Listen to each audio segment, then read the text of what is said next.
ಮೊದಲಿಗೆ ಹೆಡ್ಲೈನ್ಸ್. ಕುಶಾಲನಗರ ಪಟ್ಟಣದ ಸಂತ ಸೆಬಾಸ್ಟಿಯನ್ ಚರ್ಚ್ನಲ್ಲಿ ಕ್ರಿಸ್ಮಸ್ ಹಬ್ಬವನ್ನು ಸಡಗರ ಸಂಭ್ರಮದಿಂದ ಆಚರಿಸಿದರು. ಸಿದ್ದಾಪುರದಲ್ಲಿ ಭಾರತ ಕಮ್ಯುನಿಸ್ಟ್ ಪಕ್ಷದ ಬಹಿರಂಗ ಸಭೆ ನಡೆಯಿತು. ಹಾಸನ ಜಿಲ್ಲೆ ಬೇಲೂರಿನಲ್ಲಿರುವ ಸಂತ ಮಿಕೇಲರ ದೇವಾಲಯದಲ್ಲಿ ಕ್ರಿಸ್ಮಸ್ ಹಬ್ಬವನ್ನು ಅರ್ಥಪೂರ್ಣವಾಗಿ ಆಚರಿಸಿದರು.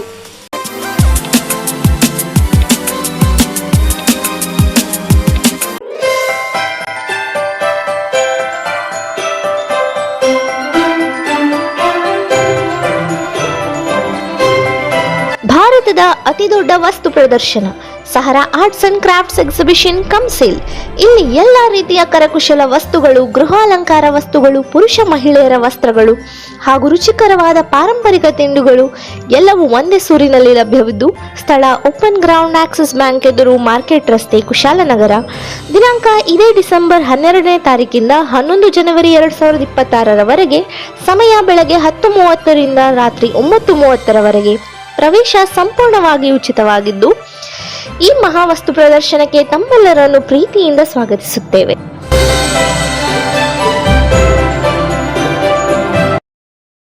ಕುಶಾಲನಗರ ಪಟ್ಟಣದ ಸಂತ ಸೆಬಾಸ್ಟಿಯನ್ ಚರ್ಚ್ನಲ್ಲಿ ಕ್ರಿಸ್ಮಸ್ ಹಬ್ಬವನ್ನು ಅರ್ಥಪೂರ್ಣವಾಗಿ ಆಚರಿಸಿದರು.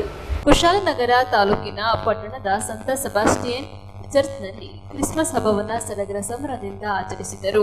ಬೆಳಗಿನಿಂದ ದೇವಾಲಯದ ಧರ್ಮಗುರುಗಳಾದ ಫಾದರ್ ಮಾರ್ಟಿನ್ ಅವರ ನೇತೃತ್ವದಲ್ಲಿ ವಿಶೇಷ ಪೂಜಾ ಕಾರ್ಯಕ್ರಮಗಳು ಅರ್ಥಪೂರ್ಣವಾಗಿ ನೆರವೇರಿದವು. ಎಲ್ಲರೂ ಒಟ್ಟಾಗಿ ಸೇರಿ ಪ್ರಾರ್ಥನೆ ಮಾಡುವುದರ ಮೂಲಕ ಕ್ರಿಸ್ಮಸ್ ಹಬ್ಬವನ್ನು ಆಚರಿಸಿದರು.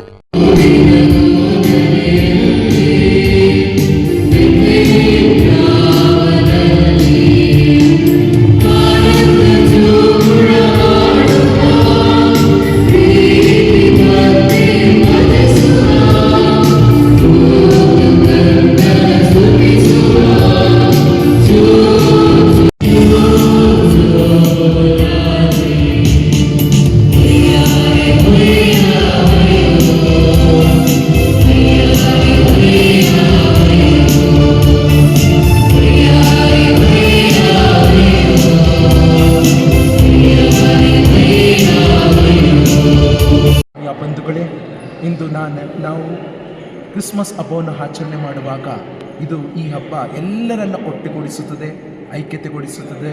ಅದರಲ್ಲೂ ಮುಖ್ಯವಾಗಿ ಅನೇಕ ಇತರ ಧರ್ಮದವರನ್ನು ಕೂಡ ಆಕರ್ಷಿಸುತ್ತದೆ.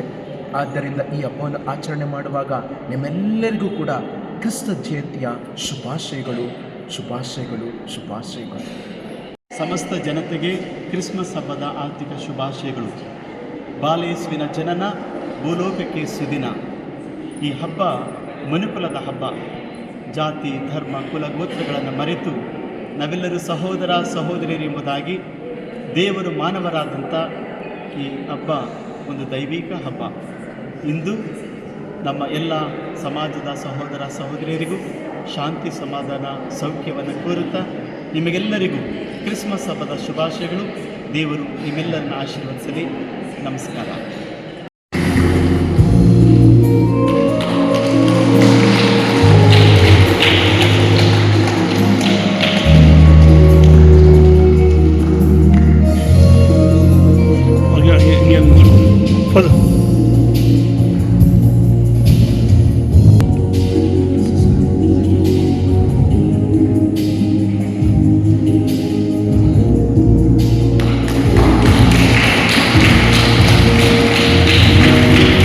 ಸಂಗಮಕ್ಕಾಗಿ ಡಾಕ್ಟರ್ ಎಚ್ ರಘುಕೋಟಿ, ಕುಶಾಲನಗರ.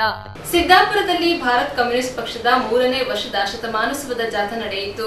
ದೇಶದ ಸಂಪತ್ತಿನ 60% ಸಂಪತ್ತು ಕಾರ್ಪೊರೇಟ್ ಕಂಪನಿಗಳಿಗೆ ದಾರೆ ಎರೆಯುವ ಮೂಲಕ ದೇಶದಲ್ಲಿ ಅಸಮಾನತೆ ಸಮಾಜವನ್ನು ಸೃಷ್ಟಿಸಿದೆ ಎಂದು ಭಾರತ ಕಮ್ಯುನಿಸ್ಟ್ ಪಕ್ಷದ ರಾಜ್ಯ ಕಾರ್ಯದರ್ಶಿ ಸಾತಿ ಸುಂದರೇಶ್ ಆರೋಪಿಸಿದರು. ಸಿಪಿಐ ಜಿಲ್ಲಾ ಕಾರ್ಯದರ್ಶಿ ಎಚ್.ಪಿ. ರಮೇಶ್ ಜಾಥಾಕ್ಕೆ ಶುಭ ಕೋರಿ ಮಾತನಾಡಿ, ಪ್ರಸ್ತುತ ಕೇಂದ್ರ ಸರ್ಕಾರವು ಹಿಂದುತ್ವದ ಹೆಸರಿನಲ್ಲಿ ಧಾರ್ಮಿಕವಾಗಿ ಜನರ ದಿಕ್ಕುಗಳನ್ನು ಬೇರೆ ಕಡೆಗೆ ಸೆಳೆಯುವ ಮೂಲಕ ಕಾರ್ಮಿಕರು ಹೋರಾಟದ ಮೂಲಕ ಗಳಿಸಿದ ಕಾನೂನುಗಳನ್ನು ಕಾರ್ಪೊರೇಟ್ ಕಂಪನಿಗೆ ಅನುಕೂಲ ಮಾಡಿಕೊಡುತ್ತಿದ್ದು, ಎಡಪಕ್ಷಗಳು ಐಕ್ಯ ಹೋರಾಟ ಹಮ್ಮಿಕೊಳ್ಳುವ ಭರವಸೆ ನೀಡಿದರು. ಈ ಸಂದರ್ಭದಲ್ಲಿ ಸಿಪಿಐ ರಾಜ್ಯ ಸಹ ಕಾರ್ಯದರ್ಶಿ ಸಂತೋಷ್, ಜಿಲ್ಲಾ ಕಾರ್ಯದರ್ಶಿ ಮೊಹಮ್ಮದ್ ರಫೀಕ್, ಸಹ ಕಾರ್ಯದರ್ಶಿ ಎನ್ ಮಣಿ, ದಲಿತ ರೈಟ್ಸ್ ಮೂವ್ಮೆಂಟ್ ನ ರಾಜ್ಯ ಸದಸ್ಯ ಶಾಂತಿ, ಜಿಲ್ಲಾಧ್ಯಕ್ಷ ರಮೇಶ್, ಎನ್ಎಫ್ಐಡಬ್ಲ್ಯೂನ ಜಿಲ್ಲಾ ಅಧ್ಯಕ್ಷೆ ಪುಷ್ಪ, ಕಟ್ಟಡ ಕಾರ್ಮಿಕ ಸಂಘಟನೆ ಸೀತಾರಾಮ್, ಅಯ್ಯಪ್ಪ, ಜಾಕೀರ್, ಅಶೋಕ್, ಸುಬ್ರಹ್ಮಣಿ ಹಾಜರಿದ್ದರು. ಭಾರತ ಕಮ್ಯುನಿಸ್ಟ್ ಪಕ್ಷಕ್ಕೆ 100 ವರ್ಷ ತುಂಬಿರುವ ಈ ಸಂದರ್ಭದೊಳಗೆ ಶತಮಾನೋತ್ಸವ ಜಾಥಾವನ್ನ ಭಾರತ ಕಮ್ಯುನಿಸ್ಟ್ ಪಕ್ಷ ರಾಜ್ಯಾದ್ಯಂತ ನಡೆಸ್ತಾ ಇವತ್ತು ಸಿದ್ದಾಪುರಕ್ಕೆ ಬಂದಿದೆ. ಆ ಸಂದರ್ಭದಲ್ಲಿ ಜಾಥಾವನ್ನು ಪ್ರೀತಿಯಿಂದ ಸ್ವಾಗತ ಮಾಡಿದ ಎಲ್ಲ ಸಂಗಾತಿಗಳಿಗೆ ಮತ್ತು ನಾಗರಿಕ ಬಂಧುಗಳಿಗೆ ಭಾರತ ಕಮ್ಯುನಿಸ್ಟ್ ಪಕ್ಷದ ರಾಜ್ಯ ಮಂಡಳಿಯ ಪರವಾಗಿ ಮತ್ತು ನನ್ನ ಜಾಥಾ ತಂಡದ ಪರವಾಗಿ ಆರ್ಥಿಕವಾದಂತಹ ವಂದನೆ ಬಯಸ್ತೇನೆ. ಹಾಗೆಯೇ ಸ್ನೇಹಿತರೆ, ಈಗಾಗಲೇ ಈ ಜಾಥಾದ ಉದ್ದೇಶವನ್ನು ನಿಮಗೆಲ್ಲ ಹೇಳಿದೆ. ನಾನಾದರೂ ಕೂಡ ಈ 100 ವರ್ಷದ ಹಾದಿ ಏನು ಸಂಘರ್ಷದ ಪಯಣ ಇದೆ, ಆ ಸಂದರ್ಭದಲ್ಲಿ ಕಮ್ಯುನಿಸ್ಟ್ ಪಕ್ಷದ ಹೆಜ್ಜೆ ಗುರುತುಗಳ ಬಗ್ಗೆ ಕೆಲವು ಮಾತುಗಳನ್ನ ಆಡಿ ಮುಂದೆ ನಾವು ಸಲ್ಲಿಸಬೇಕಾದಂತಹ ದಾರಿಯಲ್ಲಿ ಯಾವ ಹೋರಾಟಗಳನ್ನು ಕೈಗೆತ್ತಿಕೊಳ್ಳಬೇಕು ಅಂತಕ್ಕಂಥ ನಿರ್ಣಯ ಮಾಡೋ ನಿಟ್ಟಿನಲ್ಲಿ 2 ಮಾತುಗಳನ್ನ ನಿಮ್ಮ ಜೊತೆ ಹಂಚಿಕೊಳ್ಳಕ್ಕೆ ಬಯಸ್ತೇನೆ. ನಿಮ್ಗೆಲ್ಲರಿಗೂ ಗೊತ್ತು, ಇವತ್ತಿಗೆ 100 ವರ್ಷದ ಹಿಂದೆ ಭಾರತ ದೇಶದಲ್ಲಿ 100 ವರ್ಷಗಳ ಹಿಂದೆ ಬ್ರಿಟಿಷರ ಆಡಳಿತ ಇತ್ತು. ಬ್ರಿಟಿಷರು ಈ ದೇಶದಲ್ಲಿರ್ತಕ್ಕಂಥ ದುಡಿಯೋ ಜನರನ್ನ ಸಂಪೂರ್ಣವಾಗಿ ಜಿತ್ತಿಗಿಟ್ಕೊಂಡಿದ್ರು. ಈ ದೇಶದ ಸಂಪತ್ತನ್ನ ಲೂಟಿ ಮಾಡಿ ಇಂಗ್ಲೆಂಡಿಗೆ ತಗೊಂಡು ಹೋಗ್ತಾ ಇದ್ರು. ಇಲ್ಲಿರ್ತಕ್ಕಂಥ ದುಡಿಯೋ ಜನರಿಗೆ, ಜನಸಾಮಾನ್ಯರಿಗೆ, ರೈತರಿಗೆ, ಕಾರ್ಮಿಕರಿಗೆ ಯಾವುದೇ ರೀತಿಯ ಒಂದು ನಾಗರಿಕ ಹಕ್ಕುಗಳು ಇಲ್ಲದೆ ಇದ್ದಂಥ ಸಂದರ್ಭ. ಇನ್ನೊಂದು ಕಡೆ ಈ ದೇಶದ ಭೂಮಾಲೀಕರು, ಈ ದೇಶದ ಬಂಡವಾಳಶಾಹಿಗಳು ಭಾರತ ದೇಶದ ಜನರನ್ನ ಅತ್ಯಂತ ಶೋಷಣೆಯಲ್ಲಿ ಸಂಕಷ್ಟಕ್ಕೆ ಮಾಡಿದ್ರು. ಅವರ ಭೂಮಾಲೀಕರು ಭೂಮಿ ಕೆಳಗಡೆ ಭೂಮಿಯ ಒಳಗಡೆ ಕೆಲಸ ಮಾಡ್ತಕ್ಕಂಥ ಕೂಲಿ ಕಾರ್ಮಿಕರಿಗೆ ಅಥವಾ ರೈತಾಪಿ ವರ್ಗಕ್ಕೆ ಯಾವುದೇ ರೀತಿಯಲ್ಲಿ ನ್ಯಾಯ ದೊರಕಿಸಿಕೊಡ್ತಾ ಇರಲಿಲ್ಲ. ಭೂಮಿಯ ಹಕ್ಕನ್ನೇ ಕೊಟ್ಟಿರಲಿಲ್ಲ. ಒಂದೊಂದು ಕಡೆ ಸಾವಿರ ವರ್ಷಗಳಿಂದ ಭಾರತ ದೇಶದಂತ ಪುರೋಹಿತಶಾಹಿ ವ್ಯವಸ್ಥೆ, ಈ ಪುರೋಹಿತಶಾಹಿ ವ್ಯವಸ್ಥೆಯಿಂದ, ಅಸ್ಪೃಶ್ಯತೆ, ಜಾತೀಯತೆಯಿಂದ ಈ ದೇಶದಂತ ದಲಿತ ವರ್ಗ ಅತ್ಯಂತ ನೋವು ಸಂಕಷ್ಟಗಳಲ್ಲಿ ಊರಿನ ಆಚೆ ಬದುಕಿದಂತ ಒಂದು ಸಂದರ್ಭ ಅವತ್ತಿತ್ತು. ಇಂಥ ಸಂದರ್ಭದೊಳಗೆ ಈ ಎಲ್ಲ ಜನರಿಗೂ ನ್ಯಾಯ ಕೊಡಿಸಬೇಕು, ಈ ದೇಶದ ರೈತರಿಗೆ ನ್ಯಾಯ ಕೊಡಿಸಬೇಕು, ಈ ದೇಶದ ಕಾರ್ಮಿಕರಿಗೆ ನ್ಯಾಯ ಕೊಡಿಸಬೇಕು, ಈ ದೇಶದ ದಲಿತರಿಗೆ ನ್ಯಾಯ ಕೊಡಿಸಬೇಕು, ಎಲ್ಲ ದುಡಿಯುವ ಜನರಿಗೆ ನ್ಯಾಯ ಕೊಡಿಸಬೇಕಂತಕ್ಕಂಥ ಚಿಂತನೆ ಉಳ್ಳಂತ ಕಮ್ಯುನಿಸ್ಟ್ ನಾಯಕರು ಈಗಾಗಲೇ ಸಮತಾ ರಾಜ್ಯದ ಕನಸುಗಳನ್ನ ರಷ್ಯಾದಲ್ಲಿ ಜಾರಿಯಾಗಿತ್ತು. ಅಲ್ಲಿ ಆ ಭೂಮಾಲೀಕರು ಸಹೋದರಗಳಿಂದ ಅಧಿಕಾರವನ್ನ ಕಿತ್ಕೊಂಡು ದುಡಿಯುವ ಜನರಿಗೆ ಅಧಿಕಾರ ಕೊಟ್ಟು ಸಮಸಮಾಜ ನಿರ್ಮಾಣ ಮಾಡಿದಂತ ಒಂದು ಘಟನೆಯನ್ನ ಅಥವಾ ಒಂದು ವಿಚಾರವನ್ನ ಇಟ್ಕೊಂಡು, ಚರಿತ್ರೆಯನ್ನ ಇಟ್ಕೊಂಡು ಭಾರತ ದೇಶದಲ್ಲಿಯೂ ಕೂಡ ಅಂಥದೇ ಒಂದು ಕ್ರಾಂತಿ ಆಗಬೇಕು ಅಂತ ಬಯಸ್ತಾರೆ. ಆ ಸಂದರ್ಭದೊಳಗೆ ಬ್ರಿಟಿಷ್ ಪ್ರಭುತ್ವ ಎಲ್ಲಿ ಕಮ್ಯುನಿಸ್ಟ್ ಪಾರ್ಟಿಯಲ್ಲಿ ಉದಯವಾದ್ರೆ ನಮ್ಗೆ ಖಂಡಿತವಾಗಿ ಉಳಿಗಾಲ ಇಲ್ಲ. ಆ ಕಾರಣಕ್ಕಾಗಿ ಕಮ್ಯುನಿಸ್ಟ್ ಪಾರ್ಟಿಯಲ್ಲಿ ಯಾವುದೇ ಕಾರಣಕ್ಕೂ ಕೂಡ ಸ್ಥಾಪನೆ ಆಗಲಿಕ್ಕೆ ಬಿಡಬಾರದು ಅಂತಕ್ಕಂಥ ಚಿಂತನೆ ಇಟ್ಕೊಂಡಿರ್ತಕ್ಕಂಥ ಬ್ರಿಟಿಷ್ ಪ್ರಭುತ್ವ ಎಲ್ಲೆಲ್ಲಿ ನಾವು ಕಮ್ಯುನಿಸ್ಟ್ ಪಾರ್ಟಿ ಕಟ್ಟಬೇಕು ಅಂತ ಸಭೆ ಮಾಡ್ತೀವಿ, ಅಲ್ಲಿ ಪೇಶಾವರ್ ಊರಲ್ಲಿ ಕುತ್ಕೊಂಡು ಕಮ್ಯುನಿಸ್ಟ್ ಪಾರ್ಟಿ ಕಟ್ಟಬೇಕು ಅಂತಕ್ಕಂಥ ಸಭೆ ಮಾಡಿದ್ರೆ ಅಲ್ಲಿ ಯಾವ ಸಭೆಯಲ್ಲಿ ಭಾಗವಹಿಸಿದ್ದ ಎಲ್ಲ ಕಮ್ಯುನಿಸ್ಟ್ ಪಕ್ಷದ ನಾಯಕರನ್ನ ದೇಶದ್ರೋಹದ ಕೇಸಲ್ಲಿ ಜೈಲಿಗೆ ಹಾಕ್ತಾರೆ. ಅದನ್ನ ಪೇಶಾವರ್ ಪಿತೂರಿ ಕೇಸ್ ಅಂತ ಕರೀತಾರೆ. ಸರಿ, ಆ ನಂತರ ಮತ್ತೆ ಜೈಲಿಗೆ ಹಾಕೋದು ಅಂದ್ರೆ ಕೇವಲ ಒಂದಿನ 2 ದಿನ ಅಲ್ಲ, ವರ್ಷಾನುಗಟ್ಟಲೆ ನಾಯಕನ ಜೈಲಿಗೆ ಹಾಕ್ತಾರೆ. ಆ ನಂತರ ಲಾಹೋರ್ನಲ್ಲಿ ಒಂದು ಸಭೆ ಮಾಡ್ತಾರೆ. ಲಾಹೋರ್ನಲ್ಲಿ ಮಾಡುವಂತ ಸಭೆಯಲ್ಲೂ ಕೂಡ ಲಾಹೋರ್ ಪಿತೂರಿ ಕೇಸ್ ಹಾಕಿ ದೇಶದ್ರೋಹದ ಕಾಲಮಡಿನಲ್ಲಿ ಮತ್ತೆ ಜೈಲಿಗೆ ಹಾಕ್ತಾರೆ. ನಂತರ ಕಾನ್ಪುರಲ್ಲಿ ಮೀಟಿಂಗ್ ಮಾಡ್ತಾರೆ, ಕಾನ್ಪುರ್ ಪಿತೂರಿ ಕೇಸ್ ಅಂತ ಅಲ್ಲಿ ದೇಶದ್ರೋಹದ ಕೇಸ್ ಹಾಕ್ತಾರೆ. ಅಂದ್ರೆ ಈ ಪಕ್ಷ ಹುಟ್ಟುವಾಗ ಬ್ರಿಟಿಷ್ ಪ್ರಭುತ್ವದ ಎದುರಿಗೆ ಧೀರೋದಾತ್ತ ಹೋರಾಟ ಮಾಡಿ ಜೈಲ್ ಸೇರಿ ಅದನ್ನೆಲ್ಲ ಎದುರಿಸಿ ಈ ಪಕ್ಷವನ್ನು ಸ್ಥಾಪನೆ ಮಾಡಿದಂತ ಇತಿಹಾಸ ನಮ್ಮ ಮುಂದೆ ಇದೆ. ಆ ಹಿನ್ನೆಲೆಯಲ್ಲಿ ಆ ನಂತರದ ದಿನಗಳಲ್ಲಿ ಇವರೆಲ್ಲ ಜೈಲಲ್ಲಿ ಇದ್ರು ಕೂಡ ದುಡಿಯುವ ಜನರು, ರೈತರು, ಕಾರ್ಮಿಕರನ್ನ ಇಟ್ಕೊಂಡು ಬೀದಿಗಳಲ್ಲಿ ಪಕ್ಷವನ್ನ ಕಟ್ಟಿ ಬೆಳೆಸಿದ್ದು ಭಾರತ ಕಮ್ಯುನಿಸ್ಟ್ ಪಕ್ಷದ ಇತಿಹಾಸ. ಭಾರತ ದೇಶದ ರೈತಾಪಿ ವರ್ಗ ಮತ್ತು ದುಡಿಯುವ ಜನರಿಗೆ ಭೂಮಿಯ ಹಕ್ಕಿ ಇರಲಿಲ್ಲ, ಭೂಮಿಯ ಒಡೆತನ ಇರಲಿಲ್ಲ, ಅಸಮಾನ ಸಮಾಜ ಇತ್ತು. ಅವರಿಗೆ ಭೂಮಿಯ ಒಡೆತನ ಕೊಡಬೇಕು, ಭೂಮಾಲೀಕರಿರ್ತಕ್ಕಂಥ ಭೂಮಿ ಬೇರೆಯವರಿಗೆ, ಬಡವರಿಗೆ ಹಂಚಬೇಕು ಅಂತಕ್ಕಂಥ ಹೋರಾಟವನ್ನ ಸ್ವತಂತ್ರ ಪೂರ್ವದಲ್ಲೇ ಮಾಡಿದಂತ ಒಂದು ಪಕ್ಷ ಅಂತ ಇದ್ರೆ ಅದು ಭಾರತ ಕಮ್ಯುನಿಸ್ಟ್ ಪಕ್ಷ. ತಮ್ಮೆಲ್ಲರ ಇತಿಹಾಸ ಪುಸ್ತಕ ತೆಗೆದು ನೋಡಿ. ತೆಲಂಗಾಣ ಹೋರಾಟ, ತೆಲಂಗಾಣದಲ್ಲಿದ್ದಂತೆ ನಿಜಾಮರು ಮತ್ತು ಅವರ ರಜಾಕರ ಸೈನ್ಯ, ಅಲ್ಲಿರ್ತಕ್ಕಂಥ ಭೂಮಾಲೀಕರು ಜನರನ್ನ ಸಂಪೂರ್ಣ ಶೋಷಣೆ ಮಾಡ್ತಿದ್ದ ಸಂದರ್ಭದಲ್ಲಿ ಸಿಪಿಐ ನೇತೃತ್ವದಲ್ಲಿ, ನನ್ನ ಪಕ್ಷದ ನೇತೃತ್ವದಲ್ಲಿ ಜನರು ಬಂದೂಕು ತೆಗೆದುಕೊಂಡು ಸಶಸ್ತ್ರ ಹೋರಾಟ ಮಾಡಿ ಲಕ್ಷಾಂತರ ಎಕರೆ ಶ್ರೀಮಂತರ ಭೂಮಿಯನ್ನ ಬಡವರಿಗೆ ಹಂಚಿದಂತ ಇತಿಹಾಸ ಇದ್ರೆ ಅದು ಭಾರತ ಕಮ್ಯುನಿಸ್ಟ್ ಪಕ್ಷದ ಇತಿಹಾಸ ಅಂತ ಹೇಳಿ ಬಯಸ್ತಾರೆ ಬಂದವರೆ. ಇಲ್ಲೇ ಪಕ್ಕದಲ್ಲೇ ಕೈಯೂರಿನಲ್ಲಿ ರೈತಾಪಿ ಜನರನ್ನ ಶೋಷಣೆ ಮಾಡಿದಂತ ಭೂಮಾಲೀಕರ ವಿರುದ್ಧ ಹೋರಾಟ ಸಂಘಟಿಸಿದಂತ ಭಾರತ ಕಮ್ಯುನಿಸ್ಟ್ ಪಕ್ಷದ ಯುವ ಮುಂದಾಳುಗಳನ್ನ 4 ಜನರನ್ನ ಗಲ್ಲಿಗೆ ಏರಿಸ್ತಾರೆ. ಇದು ನಮ್ಮ ಇತಿಹಾಸ. ಸ್ವಾತಂತ್ರ್ಯ ಸಂದರ್ಭದ ಹೋರಾಟದಲ್ಲಿ ಕಮ್ಯುನಿಸ್ಟ್ ಪಕ್ಷ ತ್ಯಾಗ, ಬಲಿದಾನ, ಜೈಲು ಇವುಗಳನ್ನ ಮಾಡಿ ಬ್ರಿಟಿಷರನ್ನ ಈ ದೇಶ ಬಿಟ್ಟು ಓಡಿಸುವಂತ ಕೆಲಸ ಮಾಡಿದ್ದು ನಾವು. ಅದಕ್ಕೆ ನಮ್ಮ ಹೆಮ್ಮೆ ಇದೆ. ಗೆಳೆಯ ರಮೇಶ್ ಮಾತಾಡ್ತಾ ಇದ್ದ ಹಾಗೆ RSS ಅಂತ ಸಂಘಟನೆ ಕೂಡ 100 ವರ್ಷದ ಹಿಂದೆ ಮಹಾರಾಷ್ಟ್ರದ ನಾಗ್ಪುರದಲ್ಲಿ ಸ್ಥಾಪನೆ ಆಗುತ್ತೆ. ಅದೊಂದು ಸಾಂಸ್ಕೃತಿಕ ಸಂಘಟನೆ ಅಂತ ಹೇಳ್ಕೊತಾರೆ. ಅವ್ರು ಯಾವತ್ತು ಸ್ವಾತಂತ್ರ್ಯ ಸಂಗ್ರಾಮದಲ್ಲಿ ಭಾಗಿಯಾಗಿರ್ತಕ್ಕಂಥ ಯಾವುದೇ ದಾಖಲೆಗಳು ಕೂಡ ಅವರ ಹತ್ರ ಇಲ್ಲ. ನಾವು ನಮ್ಮ ಪಕ್ಷದ ನಾಯಕರನ್ನ, ಕಾರ್ಯಕರ್ತರನ್ನ ಬ್ರಿಟಿಷರನ್ನ ಓಡಿಸಕ್ಕೆ, ಈ ದೇಶಕ್ಕೆ ಸ್ವಾತಂತ್ರ್ಯ ತರಲಿಕ್ಕೆ ಬಲಿದಾನ ಮಾಡ್ತಾ ಇದ್ರೆ, ಸ್ವಾತಂತ್ರ್ಯ ಹೋರಾಟದ ಪುಟಗಳಲ್ಲಿ ಮುಂಚೂಣಿಯ ನಾಯಕತ್ವ ವಹಿಸಿದಂತ ಮಹಾತ್ಮ ಗಾಂಧಿಯವರನ್ನ ಕೊಂದ ಇತಿಹಾಸ ಏನಾದ್ರು ಇದ್ರೆ ಅದು RSS ಇತಿಹಾಸ ಅಂತ ಈ ಸಂದರ್ಭದಲ್ಲಿ ಹೇಳಕ್ ಬಯಸ್ತೇನೆ ನಾನು. ಅಂದ್ರೆ ಯಾರು ನಿಜವಾದ ದೇಶ ಪ್ರೇಮಿಗಳು, ಯಾರು ನಿಜವಾಗಿ ಸ್ವಾತಂತ್ರ್ಯ ಸಂಗ್ರಾಮದಲ್ಲಿ ಭಾಗವಹಿಸೋರು ನಾವು ವಿಚಾರ ಮಾಡಬೇಕಾಗಿದೆ. ಈ ಹಿನ್ನೆಲೆಗಳಿದೆ ಇವತ್ತೇನಾಗಿದೆ ಅಂತ ಯೋಚನೆ ಮಾಡಬೇಕಾಗಿದೆ. 100 ವರ್ಷ ಕಳೆದಿದೆ. 100 ವರ್ಷ ಕಳೆದ ಸಂದರ್ಭದಲ್ಲಿ ಸಮತಾ ರಾಜ್ಯದ ಕನಸು ಅಂತಂದ್ರೆ ಏನು ಅಂತಂದ್ರೆ ಎಲ್ಲರಿಗೂ ಸಮಾನವಾದಂತ ಅವಕಾಶ ಇರಬೇಕು, ಸಮಾನವಾದಂತ ಶಿಕ್ಷಣ ಇರಬೇಕು, ಎಲ್ಲರಿಗೂ ಉದ್ಯೋಗ ಇರಬೇಕು, ಎಲ್ಲರಿಗೂ ಕೂಡ ಒಂದು ಸಮಾನ ಅವಕಾಶಗಳಿರಬೇಕು ಅಂತ ಹೇಳೋದೇ ಸಮತಾ ರಾಜ್ಯದ ಕನಸು. ಅದು ನನಸಾಗಿಲ್ಲ.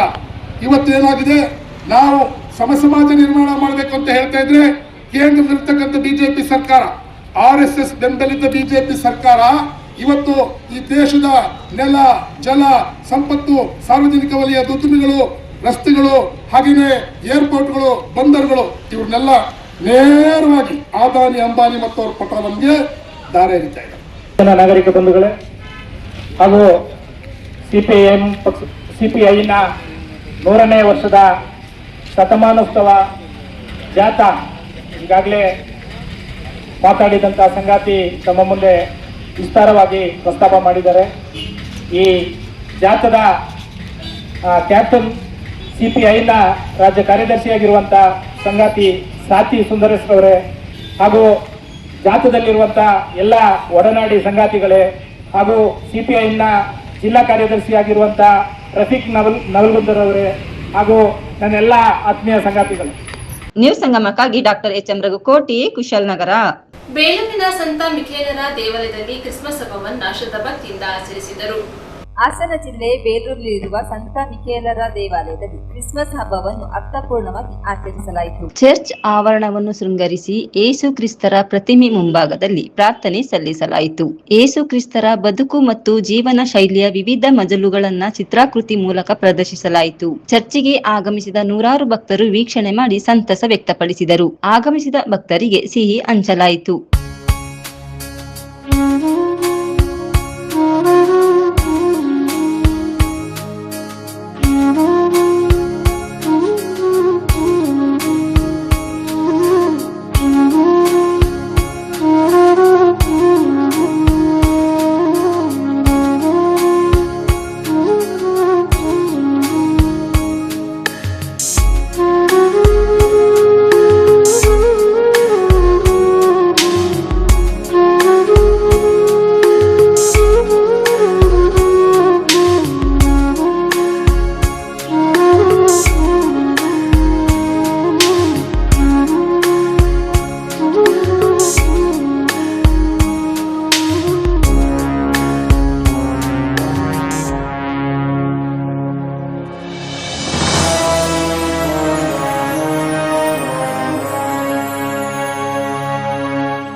ನ್ಯೂಸ್ ಸಂಗಮಕ್ಕಾಗಿ ಅನಂತರಾಜೆ ಅರಸ್, ಬೇಲೂರು. ನಾಪೋಕ್ಲುವಿನ ಮೇರಿಮಾತೆಯ ದೇವಾಲಯದಲ್ಲಿ ಕ್ರಿಸ್ಮಸ್ ಹಬ್ಬವನ್ನ ಸಡಗರ ಸಂಭ್ರಮದಿಂದ ಆಚರಿಸಲಾಯಿತು. ಸುಂದರವಾಗಿ ನಿರ್ಮಿಸಿದ ಗೋದಲಿ ಬಾಲ ಯೇಸುವಿನ ಪ್ರಕೃತಿಯನ್ನು ಧರ್ಮ ಗುರುಗಳಾದ ರೇಫಾ ಜ್ಞಾನ್ ಪ್ರಕಾಶ್ ಪ್ರತಿಷ್ಠಾಪಿಸಿ ಬಲಿಪೂಜೆ ಪ್ರಾರ್ಥನೆ ನೆರವೇರಿಸಿ ಯೇಸುವಿನ ಸಂದೇಶವನ್ನು ಸಾರಿ ಹಬ್ಬದ ಶುಭಾಶಯ ಕೋರಿದರು. ಈ ಸಂದರ್ಭ ದೇವಾಲಯ ವಿದ್ಯುತ್ ಅಲಂಕಾರ ಆಕರ್ಷಿಸುತ್ತಿದ್ದು ಭವ್ಯವಾದ ಅಲಂಕಾರದ ಆಕರ್ಷಕ ಗೋದಲಿ ನಿರ್ಮಿಸಲಾಗಿತ್ತು. ಯೇಸುವಿನ ಗೋದಲಿ ನಿರ್ಮಿಸುವ ಸ್ಪರ್ಧೆಯನ್ನು ಏರ್ಪಡಿಸಲಾಗಿತ್ತು. ರೋಲಿಂಗ್ ಟ್ರೋಫಿಯನ್ನು ಕೆಜೆ ಜಾಯ್ ಪ್ರಾಯೋಜಕರಾಗಿದ್ದರು. ಪ್ರಥಮ ಬಹುಮಾನ ಬಾಬಿ ವೇಗಸ್, ದ್ವಿತೀಯ ಬಹುಮಾನ ಕೆಜೆ ರಾಯ್, ದ್ವಿತೀಯ ಬಹುಮಾನ ಜಾಲಿ ಹಬ್ರಾಮ್ ಪಡೆದುಕೊಂಡರು. ವಿಜೇತರಿಗೆ ಧರ್ಮಗಳು ಬಹುಮಾನ ವಿತರಿಸಿದರು. ಸಾಂತಾಕ್ಲಾಸ್ ವೇಷಧಾರಿ ಮಕ್ಕಳ ಸಾಂಸ್ಕೃತಿಕ ಕಾರ್ಯಕ್ರಮದಲ್ಲಿ ಉಡುಗೊರೆ ಕೊಟ್ಟು ಸಂಭ್ರಮಿಸಿದರು. ಈ ಸಂದರ್ಭ ಕ್ರೈಸ್ತ ಭಕ್ತರು ಹೆಚ್ಚಿನ ಸಂಖ್ಯೆಯಲ್ಲಿ ಭಾಗವಹಿಸಿದ್ದರು. ಪಾಲನಾ ಸಮಿತಿ ಸದಸ್ಯರು, ಯುವಕ ಸಂಘದ ಸದಸ್ಯರು ಉಪಸ್ಥಿತರಿದ್ದರು.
ನ್ಯೂಸ್ ಸಂಗಮಕ್ಕಾಗಿ ದುಗಳ ಸದಾನಂದ ನಾಪೋಕ್ಲು.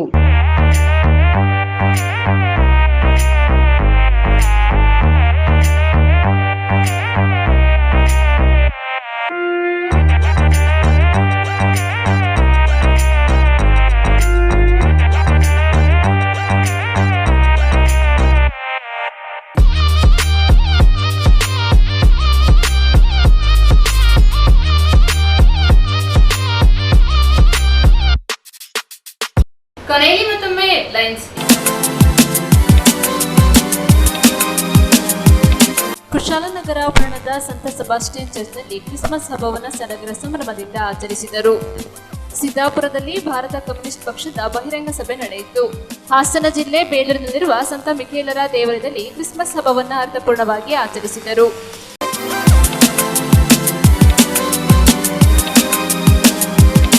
ನ್ಯೂಸ್ ಸಂಗಮ ಮುಕ್ತಾಯವಾಯಿತು. ಸುದ್ದಿ ಮಾಹಿತಿ ಮನೋರಂಜನೆಗಾಗಿ ನೋಡ್ತಾರೆ ಸಂಗಮ ಟಿವಿ. ವಂದನೆಗಳೊಂದಿಗೆ ಸುಪ್ರೀತಾ ಎಲ್ಲೆನ್.